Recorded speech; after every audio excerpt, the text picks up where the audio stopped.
Olá, meu amigo, minha amiga, sejam bem-vindos a mais um Portal do José, que a partir desse momento que nós estamos aqui, até a chegada ao poder do presidente Lula, como futuro chefe do Estado brasileiro, futuro chefe da nação, faltam menos de 48 horas. Isso porque a partir do primeiro minuto do primeiro dia do mês de janeiro de 2023, o presidente Lula já poderá despachar. Não será necessário que ele aguarde ali uma série de protocolos, transmissão de faixa, discursos, assinaturas. Não.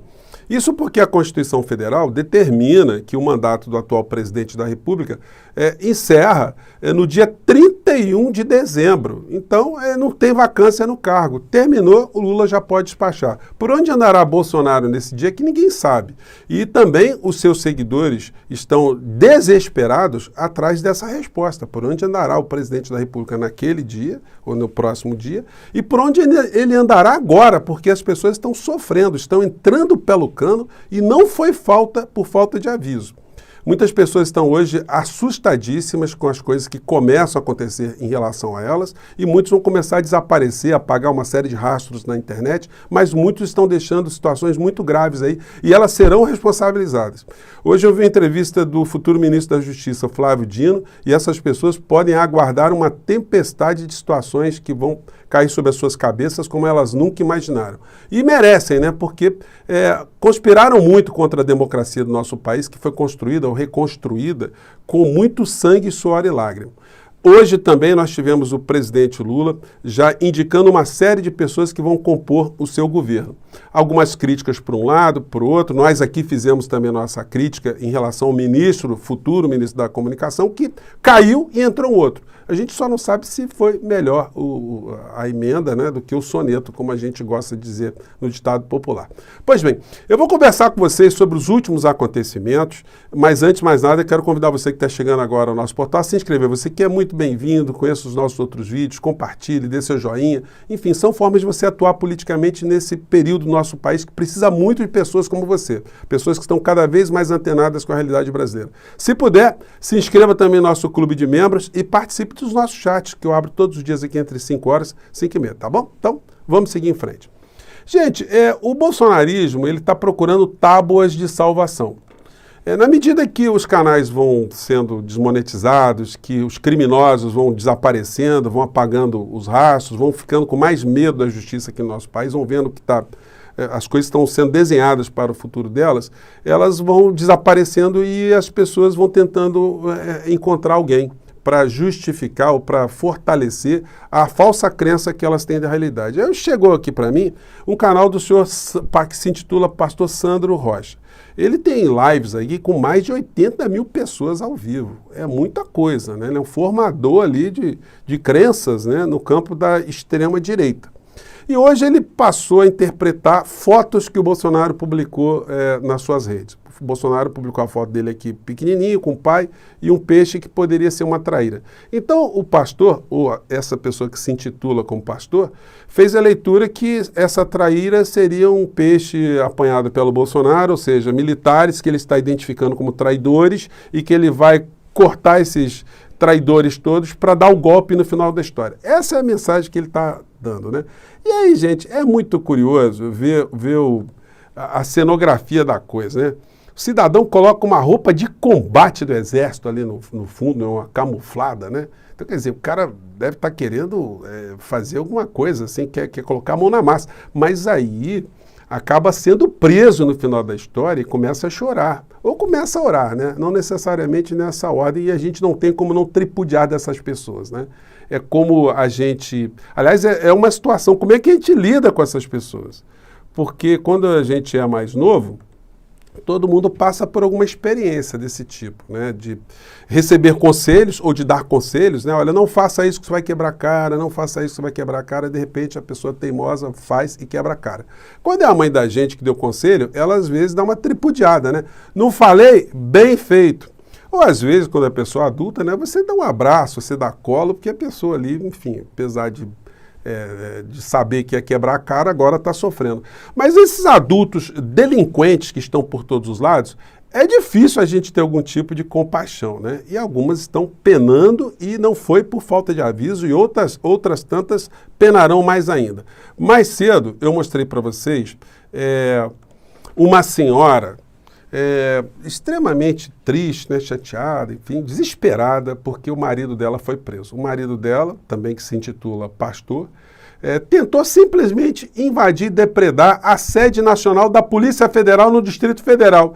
É pouca coisa? Então ela está assustada agora que o marido foi preso, né? Como é que pode uma coisa dessa? E onde andará Bolsonaro?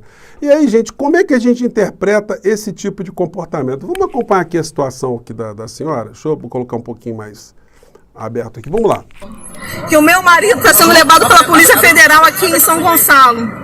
Eu não sei qual é o motivo, mas o Xandão vem atrás da gente. Por favor, eu preciso de ajuda. Gente, acabaram de prender meu marido por estar lutando pela causa do Brasil, por estar defendendo a bandeira. Cadê o exército? Cadê as forças armadas agora para soltar meu marido? Agora cadê a direita? Cadê a direita para defender a gente que estava lutando pelo Brasil? Cadê todo mundo? Sumiu, né? Os patriotas sumiram, né? Acabaram de prender meu marido. O Xandão mandou um mandado de prisão. Tava nos seguindo. Era bom escutar aqueles vídeos do Roberto Jefferson, né? Falando Xandão, Xandão. Cadê o povo brasileiro? A gente é conservador, a gente é patriota, a gente é família. A gente tá lutando pelo Brasil. E esse mandado de prisão por quê? Antidemocrático? Que mandado de prisão é esse? Qual é a causa? Fala pra mim qual é a causa desse mandado de prisão. Tô levando meu marido preso, a polícia federal agora. Eu tô lá seguindo aqui no carro com meu advogado Renato. Fala pra mim, que adianta lutar? Cadê você, Bolsonaro? Se posiciona, Bolsonaro. O seu povo tá perecendo. O seu povo tá sendo perseguido. O seu povo tá sendo preso por lutar pela causa do Brasil, Bolsonaro. Cadê você, Bolsonaro? Cadê até para fazer um filme, né? Cadê você, Bolsonaro? Gente, não tem como a gente ter dó dessas figuras. Me desculpe, se você é religioso, você ainda tem essa capacidade de compaixão, meus parabéns. Eu, sinceramente, eu acho que essas pessoas têm que ser responsabilizadas por aquilo que elas estão fazendo. E mais, né? O Bolsonaro, diante dessa situação, ele publicou no tweet dele o quê? Uma informação: menos impostos, maior capacidade de arrecadação e retorno para o povo. Aí colocou. Então, se a senhora aí estiver atrás do Bolsonaro, ela não vai encontrar muito apoio, não. Mas tem outra coisa, né? Ela pode procurar apoio com os familiares do Bolsonaro. O Flávio Bolsonaro tem gabinete aqui no Rio de Janeiro, ele tem uma graninha sobrando sempre. O Dudu Bananinha também é carioca, também é uma pessoa que é da causa. Pode procurar o Hélio Lopes, o Hélio Negão, também aqui do Rio de Janeiro. A Flor de Lis não dá mais para procurar porque ela agora está passando uma dificuldade muito grande com a justiça, né?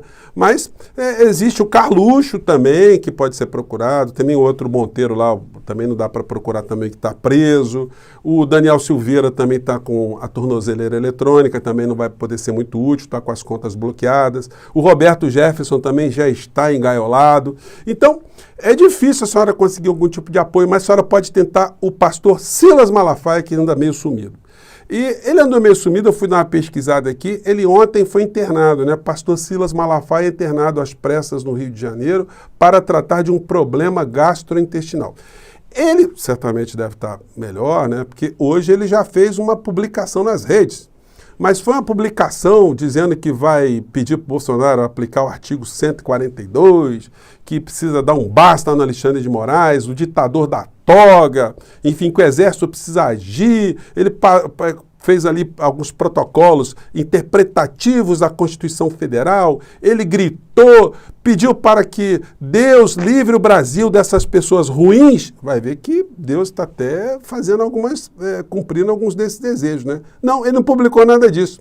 Ele publicou hoje, há 7 horas atrás: minha gente, eu e minha esposa faremos uma caravana para Israel em 2023, passando pela Jordânia e por Dubai. Uma viagem sensacional. Se esse é seu sonho e você deseja participar, venha conosco. Aí tem o bannerzinho aqui, ó, conheça Israel, Dubai e Jordânia. Então a senhora pode tentar ali, uma senhora que está desesperada com seu marido preso, que é pastor, procure um outro pastor, ou de repente a senhora vai lá para Israel, Jordânia, só vai conversando com o Malafaia e quem sabe ali se consiga fazer alguma coisa, né? Sobre o Bolsonaro, O despacho oficial que temos no dia 27 de dezembro dá conta que partiu uma aeronave da FAB aqui do Brasil para Orlando, levando uma sargento do Exército para funcionar como uma missão precursora para a proteção da família Bolsonaro. Então, não tem como ele não ir, porque é a única coisa que sobrou para ele, sair pelas portas dos fundos. E, como eu disse a vocês, o novo governo assumirá comando a 0h01 de domingo e protestos na área da posse de Lula serão proibidos, diz Flávio Dino. Gente, muitas pessoas têm perguntado aqui se não vai ter tumulto. A Constituição Federal determina que todas as manifestações, né, podem ser aceitas desde que pacíficas, sem armas e, no caso específico, né, sem promover crime, sem querer fazer apologia de crime. Temos uma posse já agendada para acontecer lá no Distrito Federal, portanto, todas as caravanas que queiram invadir essa posse para tumultuar, elas não terão acesso. Certamente, todos os ônibus, se é que existirão ônibus, né, de bolsonaristas querendo tumultuar a transmissão do cargo, a posse de Lula, essas pessoas todas serão barradas. E se elas insistirem, elas poderão ser incriminadas também por várias situações ali. Então eu não vejo como essa situação possa perturbar a posse do presidente Lula, né?